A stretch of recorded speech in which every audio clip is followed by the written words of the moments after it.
السلام علیکم ورحمۃ اللہ وبرکاتہ۔ بسم اللہ والحمد للہ والصلاة والسلام علی رسول اللہ، اما بعد۔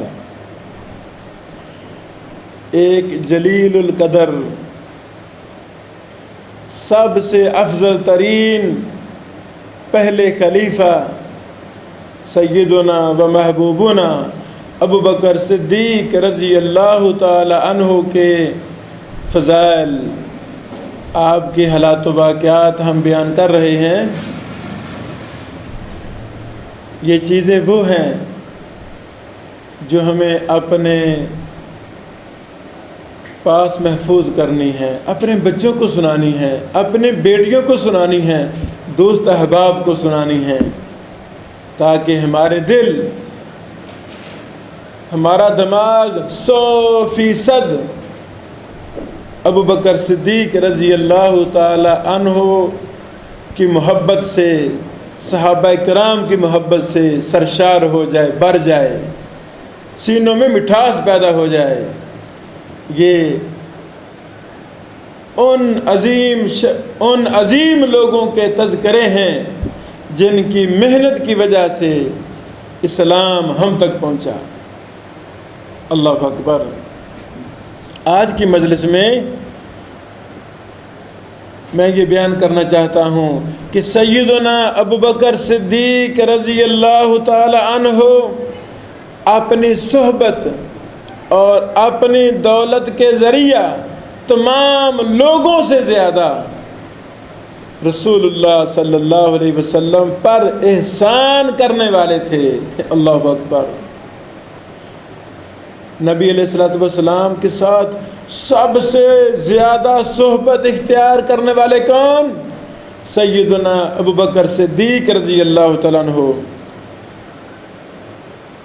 اپنی دولت کے ذریعہ اسلام کی سب سے زیادہ خدمت کرنے والے کون؟ ابو بکر صدیق رضی اللہ تعالیٰ عنہ۔ اللہ اکبر۔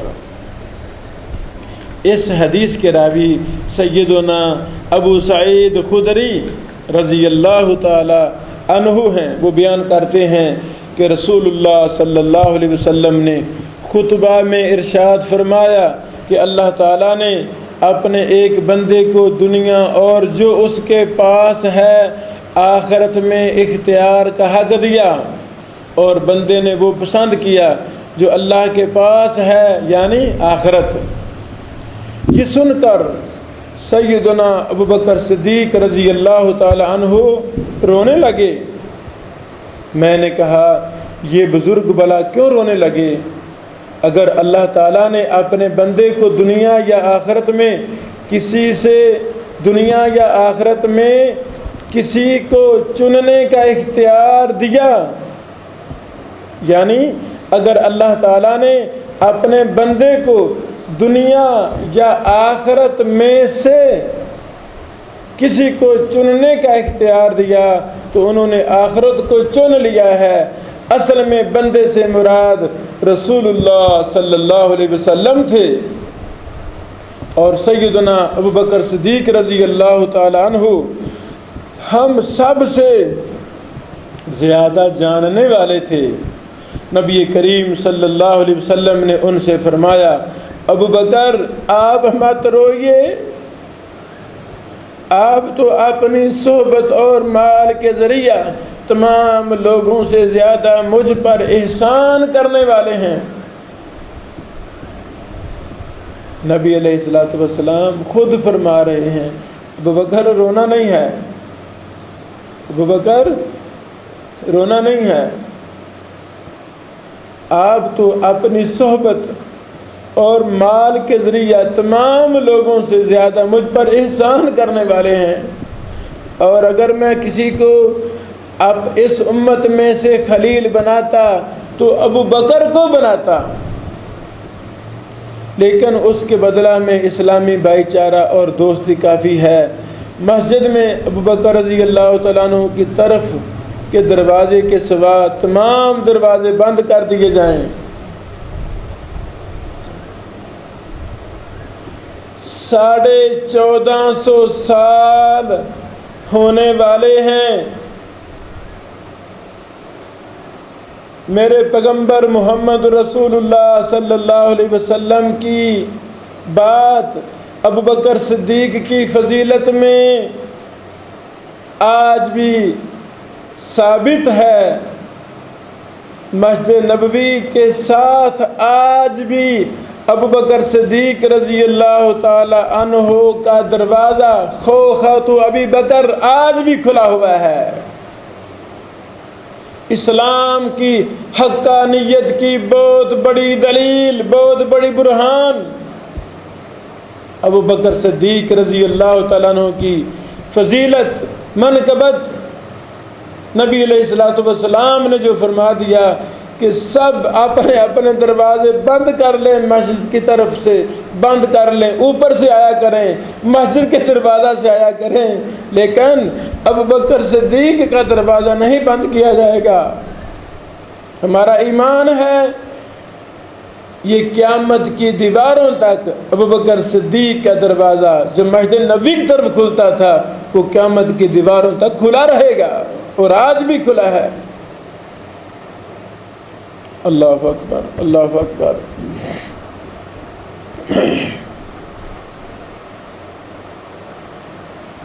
یہ حدیث صحیح بخاری میں ہے، حدیث نمبر 466، صحیح مسلم حدیث نمبر 2382 ہے۔ سیدنا ابو درداء رضی اللہ تعالیٰ عنہ نے بیان کیا کہ میں نبی کریم صلی اللہ علیہ وسلم کی مجلس میں تھا کہ سیدنا ابو بکر رضی اللہ عنہ اپنے کپڑے کا کنارہ پکڑے ہوئے یہاں تک کہ اپنے گھٹنے کو زہر کیے ہوئے آ رہے تھے۔ نبی کریم صلی اللہ علیہ وسلم نے فرمایا کہ ایسے لگتا ہے کہ تمہارے دوست کسی سے لڑ کر آئے ہیں۔ پھر سیدنا ابو بکر صدیق رضی اللہ عنہ نے حاضر ہو کر سلام کیا اور عرض کیا، یا رسول اللہ، میرے اور عمر بن خطاب کے درمیان کچھ تکرار ہو گئی ہے۔ میں نے جلدی میں ان کو سخت باتیں کہیں، لیکن پھر مجھے ندامت ہوئی تو میں نے ان سے معافی کی درخواست کی۔ مومن کی یہی صفت ہوتی ہے، اگر اونچ نیچ ہو جائے تو فوراً معافی مانگتا ہے۔ اللہ اکبر۔ لیکن انہوں نے مجھے معاف کرنے سے انکار کر دیا ہے، اس لیے میں آپ کی خدمت میں حاضر ہوا ہوں۔ آپ صلی اللہ علیہ وسلم نے 3 مرتبہ فرمایا کہ اے ابو بکر تمہیں اللہ معاف کرے، اے ابو بکر تمہیں اللہ معاف کرے، اے ابو بکر تمہیں اللہ معاف کرے۔ پس عمر رضی اللہ تعالیٰ عنہ کو بھی ندامت ہوئی تو ابو بکر رضی اللہ تعالیٰ عنہ کے گھر پہنچے اور پوچھا کیا ابو بکر گھر پر موجود ہیں؟ یہ تھے صحابہ کرام، اشداء علی الکفار، کافروں کے لیے سخت، رحماء بینہم، آپس میں بڑے نرم۔ یہ مومن کی صفت ہوتی ہے۔ اے لوگوں، اپنے دل و دماغ کے اندر حسد، بغض، کینہ، نفرتیں، قدورتیں رکھ کر زندگی گزارنے والوں، یہ مسلمان کی زندگی نہیں ہے، یہ صحابہ کی زندگی نہیں ہے۔ صحابہ کرام اگر آپس میں چھوٹا موٹا مسئلہ ہو بھی گیا ہے تو فوراً ایک دوسرے سے معافی تلافی کرتے تھے، معاف کرتے تھے، درگزر کرتے تھے، محبتیں قائم رکھتے تھے۔ لیکن افسوس کہ شیطان نے مسلمانوں کو ہی الگ الگ کر دیا ہے، نفرتیں، قدورتیں یہ عام کر دی ہیں۔ معمولی سی آپ کسی کی مخالفت کریں، کسی دوست کی، کسی بھائی کی، معمولی سی، وہ فوراً آپ کو بلانا چھوڑ دے گا، دشمن بن جائے گا، جان کا دشمن بن جائے گا۔ یہ مسلمانوں کا وتیرہ نہیں ہے، یہ تو کفار کی علامت تھی جو مسلمانوں نے اختیار کر لی ہے۔ بھائی چارہ قائم کریں، محبتیں بانٹیں، معاف کریں۔ ہم سارے انسان ہیں، فرشتے یا رسول نبی نہیں ہیں، غلطی کے پتلے ہیں۔ بھائی سے غلطی ہو جائے، بہن سے غلطی ہو جائے، قتل نہ کریں، معاف کر دیں۔ اپنے سینے کو کھولیں، درگزر کریں، یہ بہت بڑا عمل ہے۔ ابو بکر رضی اللہ تعالیٰ عنہ کے گھر پہنچے اور پوچھا، الحمدللہ، ابو بکر گھر پر موجود ہیں؟ گھر والوں نے کہا کہ نہیں۔ تو آپ بھی نبی کریم صلی اللہ علیہ وسلم کی خدمت میں حاضر ہوئے اور آپ نے سلام کیا۔ نبی کریم صلی اللہ علیہ وسلم کا چہرہ مبارک غصہ سے بدل گیا اور ابو بکر رضی اللہ تعالیٰ عنہ ڈر گئے اور گھٹنوں کے بل بیٹھ گئے، جیسے ہم تشہد میں اتحیات میں بیٹھتے ہیں، اور 2 مرتبہ کہا، یا رسول اللہ، اللہ کی قسم زیادتی میری ہی طرف سے تھی، اللہ کی قسم زیادتی میری ہی طرف سے تھی۔ اس کے بعد آپ صلی اللہ علیہ وسلم نے فرمایا کہ اللہ نے مجھے تمہاری طرف نبی بنا کر بھیجا تھا، اور تم لوگوں نے مجھ سے کہا تھا کہ تم جھوٹ بولتے ہو، لیکن ابو بکر نے کہا تھا کہ آپ سچے ہیں، اور اپنی جان و مال کے ذریعے انہوں نے میری مدد کی تھی، تو کیا تم لوگ میرے دوست کو ستانا چھوڑتے ہو یا نہیں؟ ابو بکر کا دفاع اللہ رب العالمین وحی کے ذریعے محمد رسول اللہ صلی اللہ علیہ وسلم سے کروا رہے ہیں۔ ابو بکر کو ستانا چھوڑ دو، جب تم نے مجھے جھوٹا کہا، ابو بکر نے مجھے سچا کہا تھا۔ ابو بکر نے اپنی صحبت، اپنے مال کے ذریعے میرا ساتھ دیا۔ اے مسلمانوں، مبارک ہو ان لوگوں کو جو اپنی زندگی، اپنا مال اسلام پر صرف کر رہے ہیں، اسلام پر خرچ کر رہے ہیں، اسلام کی اشاعت میں ساتھ دے رہے ہیں۔ ایسے لوگوں کو مبارک ہو۔ ان لوگوں میں سیدنا ابوبکر صدیق کی صفت موجود ہے کہ وہ اسلام کی سربلندی کے لیے مساجد پر خرچ کر رہے، مدارس پر خرچ کر رہے، دینی کتب کی اشاعت پر اپنا پیسہ خرچ کر رہے۔ آئیں آگے بڑھیں اور اس دنیا کو، اس زمین کو اللہ کے گھروں سے بھر دیں، پوری دنیا کے گھروں کو قرآن و حدیث کی سنہری تعلیمات سے بھر دیں، مستند کتابوں کو، مستند لٹریچر کو عام کریں، بھر دیں گھروں کو، تاکہ اسلام کا بول بالا ہو، اسلام عام ہو۔ اللہ اکبر، اللہ اکبر۔ میں یہ دوبارہ پڑھنا چاہتا ہوں۔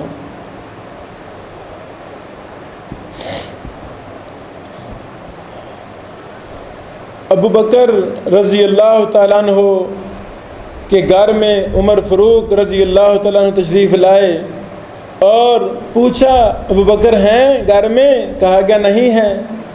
سیدھا رسول اللہ صلی اللہ علیہ وسلم کی خدمت میں حاضر ہوئے اور سلام کیا۔ نبی علیہ السلام کا چہرہ مبارک غصہ سے بدل گیا اور ابو بکر رضی اللہ تعالیٰ عنہ ڈر گئے اور گھٹنوں کے بل بیٹھ گئے۔ 2 مرتبہ فرمایا، یا رسول اللہ، اللہ کی قسم زیادتی میری ہی طرف سے تھی، یا رسول اللہ، اللہ کی قسم زیادتی میری ہی طرف سے تھی۔ یہ ادب کا انداز ہے، استاد کے سامنے، بڑوں کے سامنے تشہد کی حالت میں بیٹھا جائے، اور یہ سنت ہے۔ اس پر کافی تفصیلات ہیں۔ امام بخاری رحمہ اللہ نے صحیح بخاری میں اس پر باب بھی قائم کیا ہے کہ ایک طالب علم کو محدث کے سامنے کیسے بیٹھنا ہے۔ اس پر اور بھی دلائل و براہین ہیں۔ آج سے کوئی 18-19 سال پہلے میں نے اس پر مضمون بھی تفصیل کے ساتھ لکھا تھا۔ محدثین کی اعداد لکھی تھیں، صحابہ کرام کی اعداد لکھی تھیں، قرآن و حدیث سے دلائل لکھے تھے کہ یہ سنت طریقہ ہے کلاس کے اندر طلبہ تشہد کی حالت میں بیٹھیں۔ اللہ اکبر۔ اس کے بعد آپ صلی اللہ علیہ وسلم نے فرمایا کہ اللہ نے مجھے تمہاری طرف نبی بنا کر بھیجا تھا، اور تم لوگوں نے مجھ سے کہا تھا کہ تم جھوٹ بولتے ہو، شروع والے دور میں، لیکن ابو بکر نے کہا تھا کہ آپ سچے ہیں اور اپنی جان و مال کے ذریعہ انہوں نے میری مدد کی تھی، تو کیا تم لوگ میرے دوست کو ستانا چھوڑتے ہو یا نہیں؟ آپ نے 2 دفعہ اس بات کو دہرایا۔ پھر سیدنا ابو بکر رضی اللہ تعالیٰ عنہ کو کسی نے نہیں ستایا۔ اللہ اکبر، اللہ اکبر۔ یہ حدیث صحیح بخاری میں ہے، حدیث نمبر 3661۔ امی عائشہ صدیقہ طیبہ طاہرہ ام المومنین، ہماری امی جان امی عائشہ صدیقہ رضی اللہ تعالیٰ عنہ بیان کرتی ہیں کہ رسول اللہ صلی اللہ علیہ وسلم نے فرمایا، ما نفعنا مال قط ما نفعنا مال ابی بکر، ہمیں کسی اور شخص کے مال نے اتنا فائدہ نہیں پہنچایا جتنا سیدنا ابو بکر رضی اللہ تعالیٰ عنہ کے مال نے پہنچایا ہے۔ تو جہاں پیسے کی مال کی ضرورت ہو اسلام کی سربلندی کے لیے، اے مخیر حضرات آگے بڑھیں۔ یہ نیکی کا، عبادت کا بہت بڑا موقع ہوتا ہے، اس موقع کو ضائع نہ جانے دیں۔ یہ حدیث مسند حمیدی میں ہے، حدیث نمبر 250 ہے اور یہ صحیح ہے۔ اللہ اکبر۔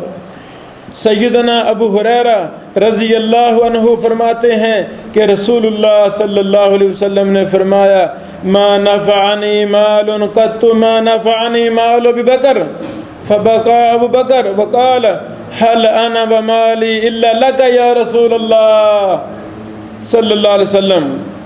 نبی علیہ السلام نے فرمایا، مجھے کسی شخص کے بھی مال نے اتنا فائدہ نہیں پہنچایا جتنا ابو بکر رضی اللہ تعالیٰ عنہ کے مال نے پہنچایا ہے۔ پس ابو بکر رضی اللہ عنہ رونے لگے اور کہا، اللہ کے رسول صلی اللہ علیہ وسلم، میں اور میرا مال صرف آپ کا ہی ہے۔ اے اللہ کے نبی، ابو بکر بھی آپ کا ہے، جو کچھ میرا مال ہے یہ بھی آپ کا ہے، میں آپ کا غلام ہوں، میرا مال آپ کا ہے، میرا نہیں ہے۔ قربان جائیں، سبحان اللہ، سبحان اللہ۔ یہ حدیث سنن ابن ماجہ میں ہے، حدیث نمبر 94، اور یہ صحیح ہے، امام ابن حبان نے بھی اس کو صحیح کہا ہے۔ اللہ اکبر۔ اس طرح اور بھی بے شمار احادیث سیدنا ابو بکر صدیق رضی اللہ تعالیٰ عنہ کے حوالے سے ہیں۔ اس حدیث کے راوی سیدنا عبداللہ بن زبیر ہیں۔ انہوں نے کہا کہ سیدنا ابو قحافہ رضی اللہ تعالیٰ عنہ نے سیدنا ابو بکر صدیق سے فرمایا، میں تمہیں دیکھتا ہوں کمزور غلاموں کو آزاد کرتے ہو، اگر تم تندرست و توانا غلام آزاد کرتے جو تمہاری حفاظت کرتے۔ تو سیدنا ابو بکر صدیق رضی اللہ تعالیٰ عنہ نے جواب دیا، اے میرے ابو جان، میں تو صرف یہ چاہتا ہوں جو ان آیات میں نازل ہوا ہے کہ جس نے دیا اور پرہیزگاری کی اور اچھی بات کی تصدیق کی تو اس کے لیے ہم آسانی کریں گے اللہ تعالیٰ کے اس فرمان تک کہ اس پر کسی کا احسان نہیں جس کا بدلہ دیا جائے، صرف اپنے رب کی رضا چاہتا ہے جو سب سے بلند اور بے شک قریب ہے، وہ راضی ہوگا۔ اللہ اکبر۔ یہ سورۃ اللیل کی آیت نمبر 5 تا 12 ابو بکر صدیق نے پڑھ کر اپنے باپ کے اعتراض کا جواب دیا، ان کو سمجھایا۔ یہ حدیث فضائل صحابہ امام احمد بن حنبل رحمہ اللہ کی کتاب، یہ اس میں یہ حدیث ہے، حدیث نمبر 66، اور مستدرک حاکم میں بھی ہے، جلد نمبر 2 صفحہ نمبر 525 ہے۔ اللہ رب العالمین سے دعا ہے کہ اللہ تعالی ہمارے دلوں کو، ہمارے سینوں کو قرآن و حدیث کی سچی محبت سے بھر دے، اور اسلام کے اولین حاملین، اسلام کے راویان، اسلام کے سپاہی، اولین مجاہدین، اسلام کے اولین سپہ سالار صحابہ کرام، ان کی محبتوں سے ہمارے دلوں کو منور فرما دے، اور اس روئے زمین کو ان کی محبت کے چرچوں سے اللہ تعالیٰ بھر دے۔ صحابہ کرام کی فضیلت پر ہم لٹریچر کو عام کریں، دروس کو سنیں، دوست احباب کو سنائیں، نوٹس لکھیں، تحریریں لکھیں، جہاں سمجھ نہ آئے ہم سے سوال کریں۔ اللہ تعالیٰ عمل کی توفیق عطا فرمائے۔ وآخر دعوانا ان الحمد للہ رب العالمین۔